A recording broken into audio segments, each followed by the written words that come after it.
of Las Vegas, Citizen Advisory Committee to the Las Vegas Redevelopment Agency. This is our meeting at the City Hall. We're in the City Clerk's conference room, floor 2. And this is the agenda. September 28th, 2015, 4 p.m. Items listed on the agenda may be taken out of order presented. 2 or more agenda items for consideration may be combined, and any item on the agenda may be removed or related discussion may be delayed at any time. Backup materials for this agenda may be obtained from Luann B. Holmes, City Clerk, at the City Clerk's office at 495 South Main Street, 2nd floor, or on the city's web page at www.lasvegasnevada.gov. Madam Chair, I ask that the clerk read the roll.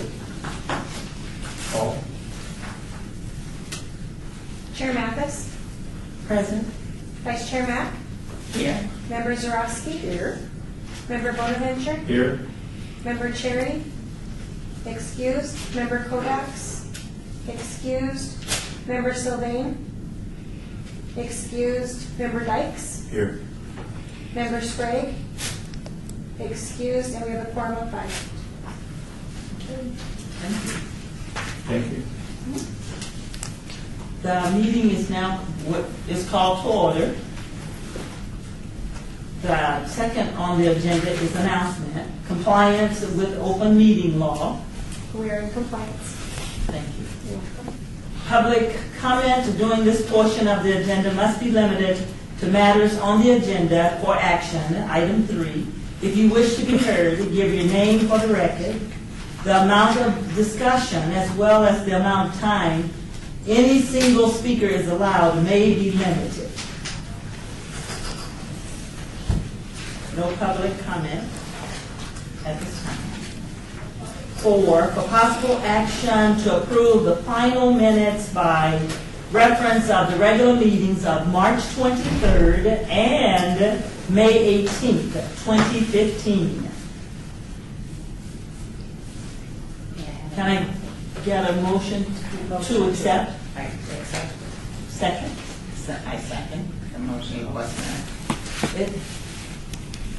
Aye. All in favor? Thank you. It has been moved and seconded and approved that the minutes will stand approved as they were sent.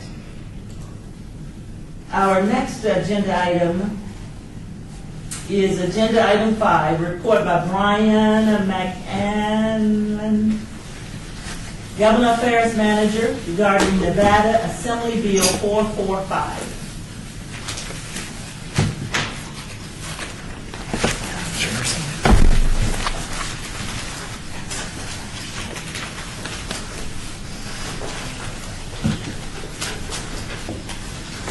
Good afternoon, Madam Chairman, members of the committee. Brian McAnallen, Government Affairs Manager, the City of Las Vegas. Thank you for the opportunity to share with you the bill that happened. The bill was adopted and signed by the governor this session related to redevelopment and our redevelopment area number 1. You may recall that during the 2013 session, AB 50 was introduced and passed by the legislature and signed by the governor, which of course was the extension for the redevelopment area. And it was an extensive bill with quite a number of pages to it. And in the end of that session, during an amendment opportunity, we didn't exactly get the kind of language we would have liked to have seen in there with regard to how the redevelopment agency would operate under its parameters. There were 3 different requirements related to the redevelopment agency that we would have to meet.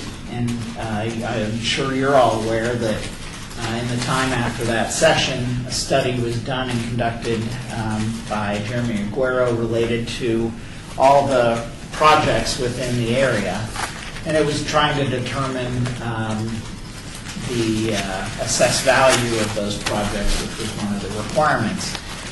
The long and short story of that is that we found out that there were at least 8 projects within that redevelopment area that wouldn't allow us to qualify for extending our redevelopment agency under the AB 50 because the assessed value had decreased instead of increased, and causing us some challenges. So as we approached the 2015 session, we knew we had to fix AB 50, and it required just a little tweak.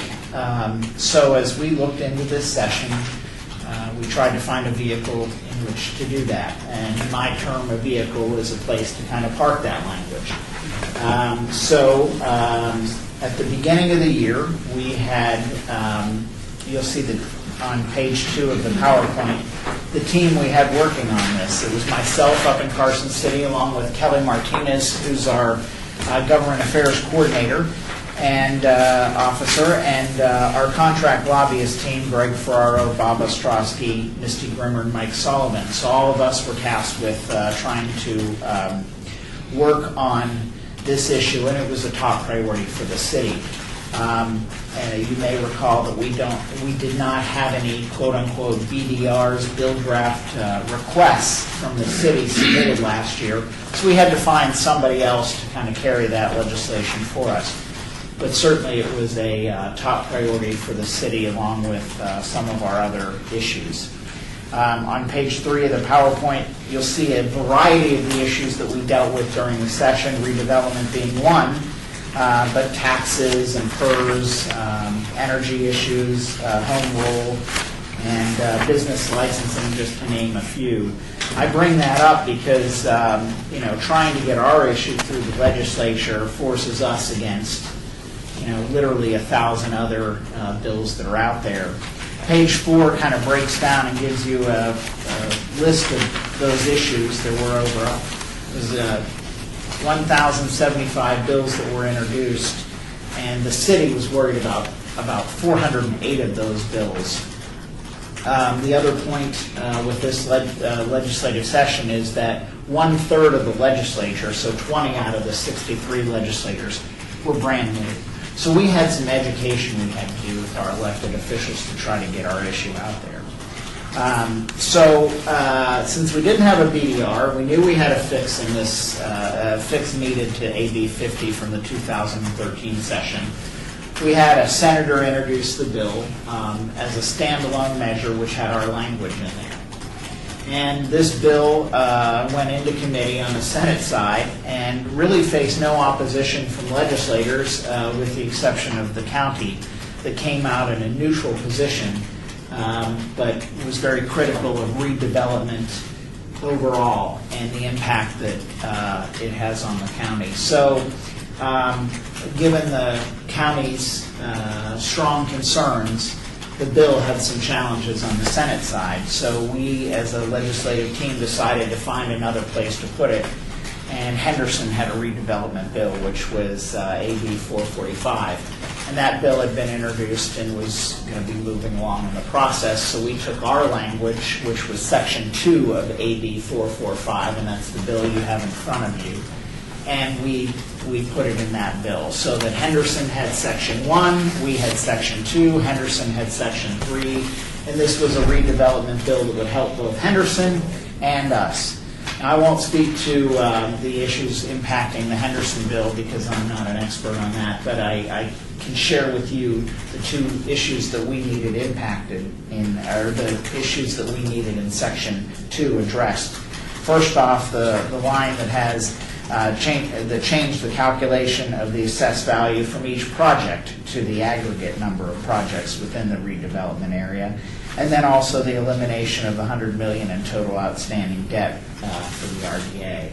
Taking out both of those provisions, as I understand it, should help us extend the life of our RDA and allow for the flexibility needed for us to go forward and implement projects and be able to make the RDA function more than it has. It's kind of, as I heard it described, kind of in a almost a limbo until we were able to get this fixed so we could go forward by extending the life of the RDA. So we hope that this will address the concerns left over from AB 50 and give the economic development team the tools they need to fix this going forward.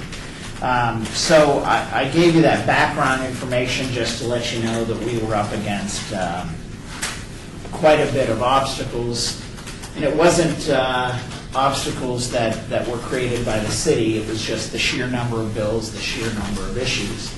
The funny story about our bill is that it was the last bill passed by the legislature, literally at 11:59 on the last night of session. The session ends at midnight, and our bill was moving along for a little while, and then it got stuck in a committee, and we had to wait until some committee leaders worked out concerns over other issues, and then finally our bill was allowed to move forward, but it wasn't until the last week of session. So I wasn't exactly sure we'd be successful in getting the votes we needed. Then as we got closer and closer to the session, we had a few technical corrections unrelated to our issue, but the Henderson issue that had to be done. So those amendments were taken care of and adopted.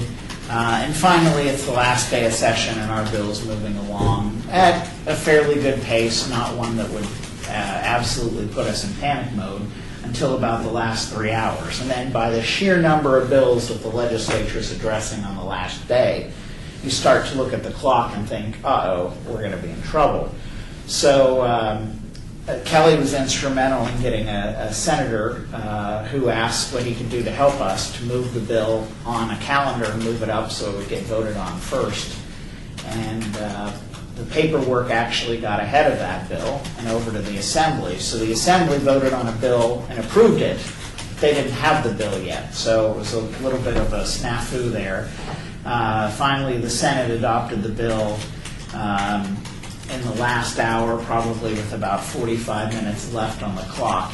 And we all literally ran over to the Assembly and tried to get the bill moving over there. And in the last 20 minutes or so, there were some fights with some legislators on the floor, and we looked like we were going to lose some time there. Finally, the gentleman who needed to move the bill stood up, was recognized, was stumbling over making the motion on the bill, and our voices can be heard loudly shouting some direction to him, which he finally was able to do that, and literally they voted on the bill and they banged the gavel seconds later. So we made it just in the nick of time. I thought I'd share that story with you because it's not often that you get a victory kind of that close. So luckily, time and a little effort at the last minute, instead of just letting things happen on their own, we were able to push the process along and get our bill. So our bill wasn't a bill that was going to cause somebody to fight and try to stop it. We did have 6 people who voted against us, but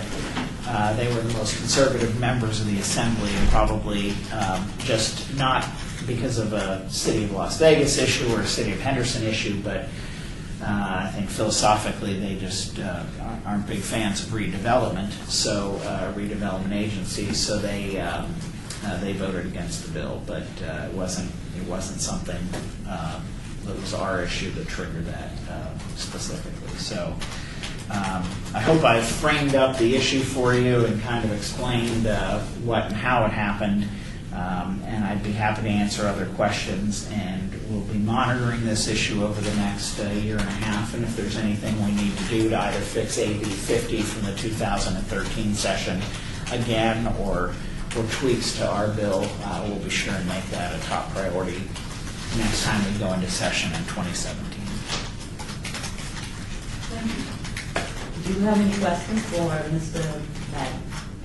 McAnally? There you go. You got it. Questions?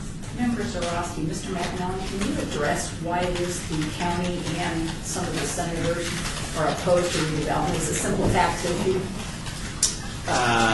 Madam Chairman, members Zarowski, Brian McNallen for the record. I can't speculate on what some of the legislators felt specifically about our bill. I do know that there are quite a few legislators in Carson City that are against redevelopment agencies for that reason. There's always some concern about the Clark County School District will always raise some concerns about the revenue and its offsets for schools and how do we hold them harmless. So those conversations always happen kind of in the hallway. Sometimes they'll pop up in a legislative hearing, but it's more often than not that's discussed behind the scenes. Clark County put their issue on the record. They did it for our bill, they did it for Henderson's bill, they did it for all the other redevelopment associated bills. From the same, I think, philosophic standpoint. They'll claim that they're in a neutral position, but their testimony comes off rather strongly, and it does become problematic. I mean, we ran into it the first time, we ran into it again on this bill with the Henderson side. We just try to allay those concerns as much as possible. There may be specific people at the county, and of course there's some legislators that will just vote against it. There's one legislator who voted against our bill in 2013 and voted against the bill again this time. But in 2013 there were only 2 no votes in the Assembly. This time we had 6, but most of those 6 were all brand new legislators who are, as I mentioned, are pretty conservative. Hope that answered it. Well, I congratulate you with the working alongside Henderson, because we do need to work together. Any other questions for Mr. Allen? Thank you, Mr. Allen. Thank you. No, I appreciate the work you're doing too, and if I can answer questions for this committee, over the next year or so, I'd be happy to do that. And if there are issues that we need to address with the redevelopment agency, please bring them through the department, and we'll look at our agenda probably in the next 5 months for next session. Thank you. Next on the agenda, we have a report by Rich Atkins, redevelopment officer, regarding the expansion of the Las Vegas redevelopment area. That's not Good afternoon, Richard Atkins, redevelopment officer with the City of Las Vegas. Yes, I think I've done this presentation about 3 or 4 times in the last couple of years. And so the redevelopment expansion has been sort of stop and go because of, 1, the legislative sessions, and 2 was that a decision whether to create a new redevelopment area or expand redevelopment area 2, which we did in 2012, or expand the existing redevelopment area, the first one that we did in 1986. So it was decided that we would expand the existing redevelopment area that was created in 1986. So we call it the redevelopment RDA 1, or the downtown is sort of the interchangeable identifiers for that redevelopment area. And as you see, I have passed out an overview map of the areas and then detailed maps of the expansion areas, the proposed expansion areas. Expansion area 1 is including the medical district, which is being developed right now into a cohesive identified medical district. And expansion area B is in Ward 5, which is if you see on the left side of the overall map where most of the parcels are, that was originally included in an expansion back in 2006. But because of some stakeholder concerns in the community, it was decided that in 2006 it would be taken out of that expansion. Well, since that time, the community stakeholders have come to see some of the redevelopment efforts that have been happening in general, and the council member believes that it's a good time to sort of fill up this donut hole section of that area. It is mostly residential in component in nature, but there's the opportunities for the residential commercial areas in there as well. And then on the other side of that is much more of a manufacturing, industrial area, and the social services centers for the county in that area, that little cluster right around there. Expansion Area C is in Ward 3, and it's, again, basically down on Sahara. Those were parcels that were taken out in the 2006 expansion, and they've been put back in for this expansion because of the outreach to the property owners and the businesses that are located there wanted to be included into the RDA area. And then we have Maryland Parkway from Sahara up to Charleston, basically, and that's what we're focusing on. Original plans were to go further east on Sahara as well, but it just was too much, and we thought this was more comfortable to go with at that time. Currently, the schedule is to, in August 5th, we went before the redevelopment agency, had a public hearing to discuss the proposed expansion of the redevelopment area. It was approved, and now it goes to the Planning Commission, and we're set to go on November 3rd. Planning Commission was moved up 1 week because of the, I believe, the holidays when it normally runs. So on November 3rd, the Planning Commission will hear this item as well, and there will be what we're finishing up right now is the blight study that has to go with that to define and to make the record that these areas are blighted and come into the legislative intent of NRS 279. So after that, if that is passed, then they will refer that to the City Council with a report and recommendation for approval. If there aren't any significant changes that they want made, then it'll go directly to council approval. If there are significant changes they want to look at some other areas or something, then it'll slow the process down. But that usually doesn't happen. I'm not expecting that. So after the Planning Commission, we'll go to City Council in December, the first meeting in December. And then after that, it should go for the ordinance process, first part of January 2016, and should be finalized and approved at that time. And so then after that, there's just procedural stuff of working with the county to get all the parcels registered and creating a new tax district for that. Also, at the same time that we're doing this, when we go, if the Planning Commission approves of the expansion and the blight study, and then passes it on to the City Council, I have to produce a report to Council, which includes the blight study, but includes more analysis as well. Well, at that point, we are also going to be, I believe it's amending and restating the redevelopment plan for redevelopment area 1, the downtown area, just to make text changes to things that are more, things that have evolved over the years, where the language wasn't clear, it's being made clear, and also at the same time, in the 2013 legislative session, we were given the redevelopment agency was given the right to create a revolving loan fund. We have to insert that into the redevelopment plan as well. And also at the same time, since we got this new extension of 15 years, that will be included in there as well. And I believe in 2013 or 12, we redid the employment plans, one for the redevelopment areas and one for the city of Las Vegas. We'll be incorporating the new revised employment plan into the redevelopment area plan as well. And just minor changes to the redevelopment plan. And so once I'm done with the blight study, I'd be more than happy and get it over to planning, and they accept it before they put it onto the calendar for the Planning Commission meeting. I'd be more than happy to send you a copy of that or email it to you for your pleasure to read, or as a sleeping aid late at night. Open for any questions.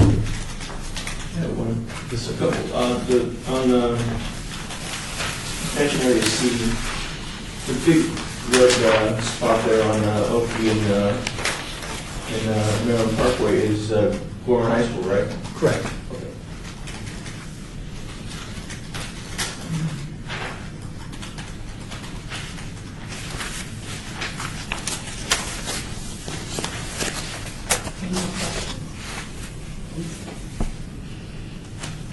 Thank you. Thank you. Thank you very much. Agenda item 7, we have a report by Brenda Hughes, Senior Economic Development Specialist regarding the exclusive negotiation agreement between City Parkway 5 Incorporated and the P.H. Simply Park and LLC for the parcel E at Simply Park. Okay, good afternoon. Brenda Hughes, Senior Economic Development Specialist, City of Las Vegas. I brought a big map for your viewing pleasure. Let's see if I can get this so we can all look at it here. First of all, thank you. There we go.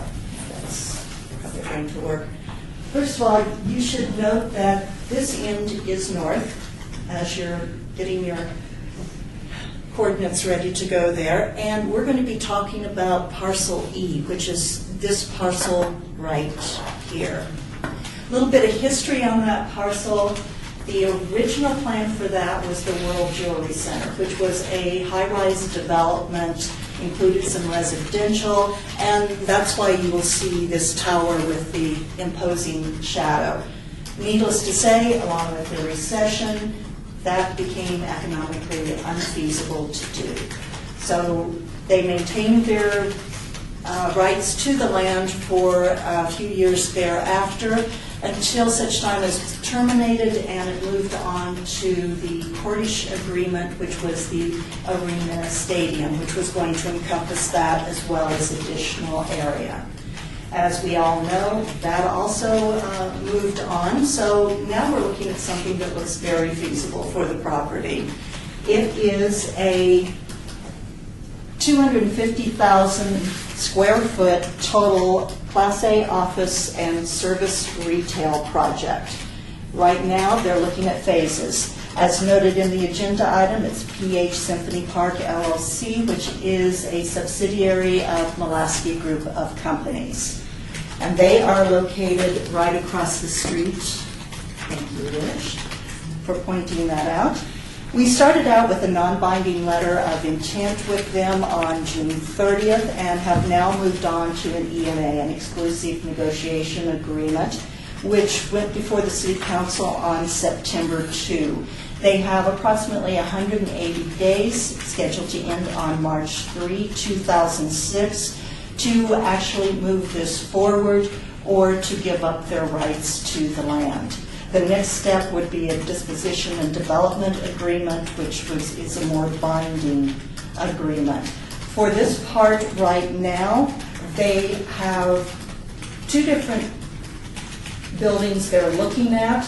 The first one they're looking at developing is one that they're working on an RFP that a government entity has put out. I'm sorry, I can't go into more detail at this point, but it is something that they are bidding on along with other people, and we don't want to give anyone an unfair advantage by giving the details. But they would be looking at this portion, the north portion of the property for that building. That would be approximately 130,000 square feet. For this portion of it, they would have general parking only, no parking garage, but they do have excess parking right across the street in the Mulaski Corporate Center that they would be using for that, should they get the agreement. It's looking quite good right now, but we'll know more in probably about 6 weeks' time if they do indeed get to move forward with that building. Meanwhile, they're also negotiating with a couple of private companies, one or the other. They're hoping to be able to work with for a second building, which would fulfill the rest of their agreement for 250,000 square feet total or more on that particular property. Again, Class A office space, some service retail. The first building would not have any public facilities in it. The second building potentially could have restaurants, or it would be up to the corporation that would do the work with Molaski Corporation on the build to suit. Right now, we have a good faith deposit of $100,000. Should it move forward to a DDA, that deposit would go up considerably depending on further negotiations. Are there, I did not tell you one additional thing. That entire parcel is just under 6 acres. It's approximately 5.84 acres that they're working with there. And with that, do you have any questions? I don't have any questions, but you did say office space? Yes, And- Class A office space, yes.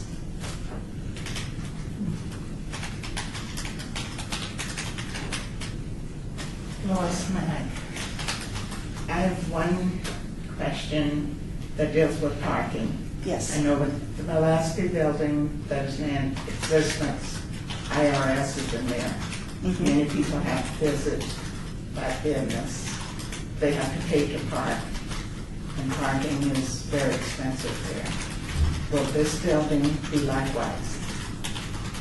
Okay, there is not a parking garage scheduled with the first phase, so we don't have a lot of details on that. Of course, for the employees in the first building, that would be a negotiated agreement between Molaski and that build to suit for the government entity. For the second one, they more than likely will build a garage that would be a pay-to-use. There will be some ground parking still remaining. There will be some street parking as well. But more than likely, I'd have to say, yes, there would be a charge for the use of it. Now, if you're if you're visiting any of the offices, they usually have the ability, unlike the IRS, to validate parking. Thank you. Yes. Member Mark Sylvain. Question, so it's approximately 6 acres, and there, the goal of the city now for those acres is what is our goal? Like, is it just to utilize those acres, or is there a public value to these buildings that are being built?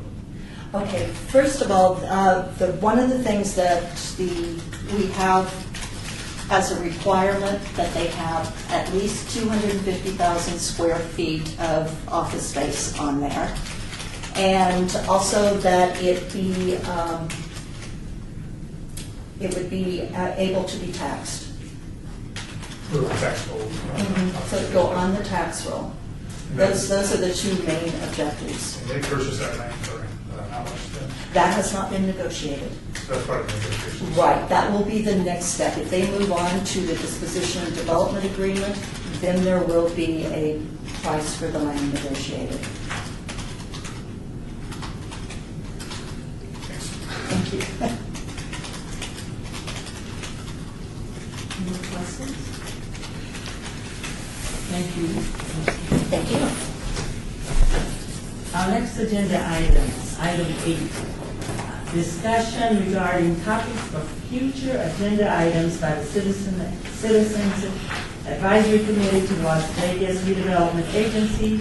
Comments made by individual committee members shall refer solely to proposals for future agenda items, and any discussion shall be limited to whether or not any such proposal item or items are within the purview of the board, and or whether such proposed items shall be placed on a future agenda. No discussion regarding the substance of any such proposed topic shall appear, and no action shall be taken regarding the proposal. And beside each one of us, we have, these are the topics, the proposed topics. Yes. For the record, Scott O. Young, Senior Economic Development Specialist, City of Las Vegas. Madam Chair, the form that you all have in front of you are a listing of topics for future agenda items. I have them categorized by tentative agenda items for the next meeting on November 16th, and then pending items for future meetings. And these are topics that were brought up by various members in the past meetings. So I have those reported, seeking proper presenters to address you on those. And then also, the last bullet point is for any new topics that you'd like to add.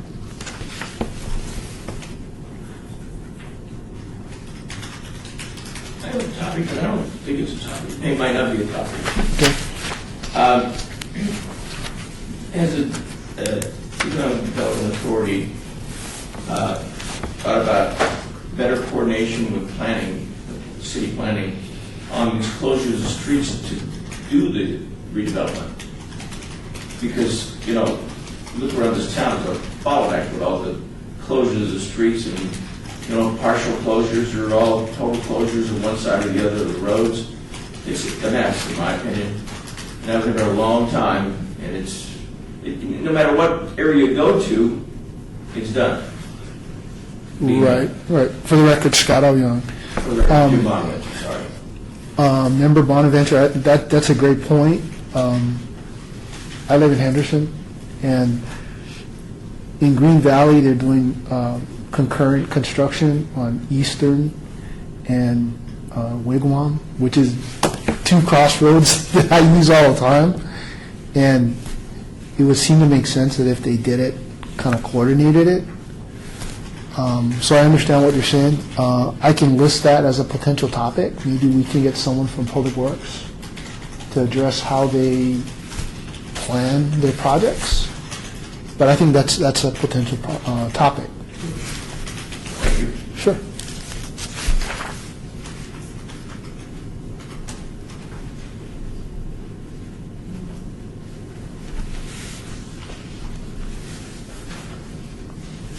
Chairman Mathis, I just want, I know that we've had a report from the architectural project manager of all the concerns of right early learning and Power 88 and all of that, Right. the little area. Could they come back and just give us another update? Update? Sure. On the West Side School? West Side. Okay. Yes. Sure. But that's my only other new topic, and it's not a new topic. It's a continued topic. Yeah, of course. Exactly.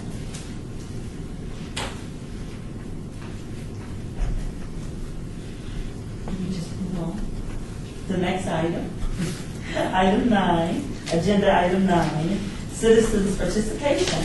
Public comment during this portion of the agenda must be limited to matters within the jurisdiction of the board. No subject may be acted upon by the board unless that subject is on the agenda and is scheduled for action. If you wish to be heard, give your name and, for the record, the amount of the discussion on any single subject, as well as the amount of time on any single speaker is allowed, may be limited. We have no public comment, people. So with that, Motion to adjourn. so moved. Thank everybody for Thank coming. you. Thank you. Madam Chair, you could just adjourn Yes, oh. without a motion. Oh. Meeting adjourned.